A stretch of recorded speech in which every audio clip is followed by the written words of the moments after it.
Bare feet strike baked savanna earth as the Australopithecus afarensis female breaks from the foraging line, a woven bundle of roots and berries tumbling from her grasp. Behind her, dust explodes where a young lion thrashes in a thorn snare, an accident of chance, not design, its hind leg twisted, blood darkening the dry grass. The tribe had been gathering at the edge of an acacia grove, hands busy with tubers and stone flakes, children tucked in shade. The lion's roar shatters the rhythm of survival, summoning danger from every direction. The female reaches the snare first. She crouches low, shoulders hunched, eyes fixed on the lion's teeth flashing white. Fear tightens her chest, but another instinct presses harder. Movement attracts predators, and the roaring will draw them all. She grips a sharp stone, freshly struck, edges raw, and slices at the thorny loop biting into sinew. The lion snaps, then freezes, stunned by the closeness of her scent. Thorns tear her palms. Blood beads. She cuts again. A ripple of alarm runs through the tribe. Adults raise arms and stones, forming a loose wall between children and the open grass. An elder gestures sharply, "Leave it, go," but the female keeps cutting. The snare loosens. The lion lurches free, collapses, then scrambles upright on three legs, limping away into the tall grass. Silence crashes down as abruptly as the roar had risen. It doesn't last. From the far plain, hyenas answer the echo. Dark shapes fan out, noses high, laughter breaking the stillness. The tribe moves, instantly together, scooping children, grabbing water leaves, abandoning food. The female turns last, flexing bleeding fingers, scanning the grass where the lion vanished. A decision has already been made by the land. They retreat toward a shallow river, the only line of defense in a flat world. The sun glares, heat pressing like a hand on the back of the neck. Hyenas pace them, careful, patient. At the bank, muddy water slides past reeds and stones. The tribe splashes in, crossing fast, adults bracing against the current, lifting infants high. The female stumbles, catches herself, teeth clenched, stones still in hand. On the far bank, they regroup under a leaning figure. An elder crushes bitter leaves and presses them into the female's torn palm, binding it with fiber. She doesn't look away from the grass. She knows the price of noise. She knows the hyenas will wait. Clouds gather without warning. The air shifts. Wind flattens grass in silver waves. A storm breaks hard, rain turning dust to slick mud. The river swells, brown and fast. The hyenas fade back, thwarted for the moment, but the storm brings its own teeth. Lightning cracks close enough to sting the eyes. They move again, driven upslope toward a limestone outcrop pocked with shallow caves. Every step costs. The female's hand throbs, blood seeping through the binding. A child slips, arms catch him. The outcrop looms, dark mouths promising shelter and traps in equal measure. Inside a shallow cave, bodies press together. Rain hammers stone.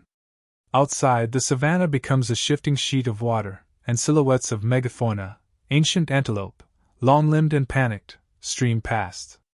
The storm lifts the scent of everything living. Then the second twist arrives. From the rain, another hominin band appears on the ridge, same species, same hunger, stones raised. The cave is too small for both. The river roars behind, cutting retreat. Eyes lock. No voices. Postures harden. A standoff as old as kinship. Water surges. The ridge narrows. A rival lunges for the leaf bundle of water clutched by the female. She twists away, slips, recovers, stone flashing. The rival's arm jerks back, cut. Blood mingles with rain. The tribes recoil, each measuring loss against survival. The ground shakes. Out of the storm breaks the lion, the same young male, limping, ribs heaving, mane plastered flat by rain. He is not hunting. He is fleeing. Behind him, the hyenas surge, emboldened by numbers and weather. The lion skids on wet stone at the cave mouth, nearly falling into the river. Everything collapses into motion. The rival band scatters first, driven by instinct. The female steps forward without thinking, arms wide, stone raised, drawing the hyena's eyes. Adults from her tribe flank her, stones flying in ragged arcs. A hyena yelps as a rock strikes bone. The lion roars, not a challenge, but a claim, and throws himself at the edge of the pack, snapping and swiping, buying seconds with pain. Lightning splits the sky. Thunder rolls the ridge. The hyenas falter, then peel away, laughter breaking as they retreat into rain. The lion staggers. The female advances slowly, careful, placing herself between him and the river. She crouches, averts her eyes, sets the stone down. With her good hand, she lifts a skin of water and spills it onto the ground. The lion lowers his head, drinks, then collapses, sides shuddering. The storm moves on as quickly as it came. Dusk opens a wound of gold across the clouds.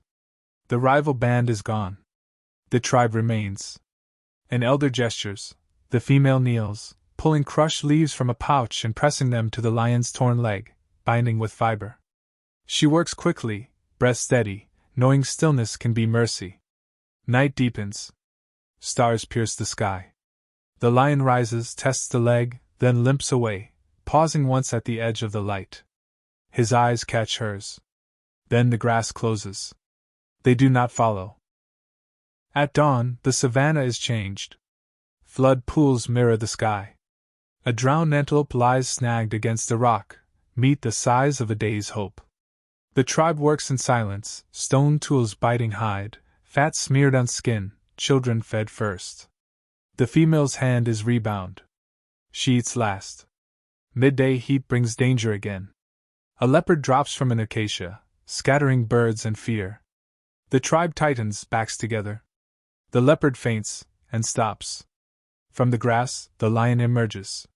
He moves stiffly but with purpose, placing himself between the leopard and the hominins. A low rumble vibrates the air. The leopard measures, tail twitching, then melts away.